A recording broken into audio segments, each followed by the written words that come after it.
High, আমি নন্দিতা। আমার একটা ছোট্ট ব্লগে সবাইকে স্বাগত। রথের দিন সকাল থেকে তো ভীষণ জোরে বৃষ্টি হচ্ছিল।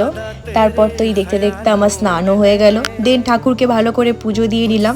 আমাদের এখানে না সেরকম অত মেলা ঠেলা হয় না, কিন্তু ছোটোখাটো একটা মেলা হয়, সেখানে তো যাই, কিন্তু অতটাও ওখানে সেরকম কিছু দেখার মতো নেই। আমার বারাসাতের বাড়িতে অনেক বড় করে মেলা হয়, সেখানটা আমি মিস করছিলাম। যখন স্কুলে কলেজে পড়তাম মেলায় তো এভরিডে যেতাম, পুরো প্রায় 9-10 দিন ধরে মেলা চলতো, আমি তো এভরিডে মেলা যেতাম। আর রথের দিন আমি একটা কিছু স্পেশাল রান্না করব ঠিক করেছিলাম। ওই মেলাটা ঘুরে এসে তারপরে আজকে ঠিক করলাম যে সকালে তো পনির রান্নাই করে রেখেছি দুপুরের দিকে, তো আমি ভাবলাম আজকে একটু পোলাও করি, বেশ একটা ভালো জমে যাবে। তো সুন্দর করে লাইফে ফার্স্ট টাইম পোলাও রান্না করলাম, মানে আমি ভাবতে পারিনি যে একদম পারফেক্টলি হবে। আর এটা আমাকে কিন্তু একদম ইউটিউব সাহায্য করেনি, আমার মা আর মাসিমণি আমাকে পুরোটা গাইড করে দিয়েছে। সকালবেলা মাসিমণি, রাতের বেলা মাকে ফোন করে আমি এরকম গাইড নিয়ে নিলাম। ফার্স্ট টাইম কিছু ট্রাই করার পর এত স্যাটিসফাই আর কি লাগে বলো। জিলেপি দিয়ে তারপরে ব্লগটাকে শেষ করলাম।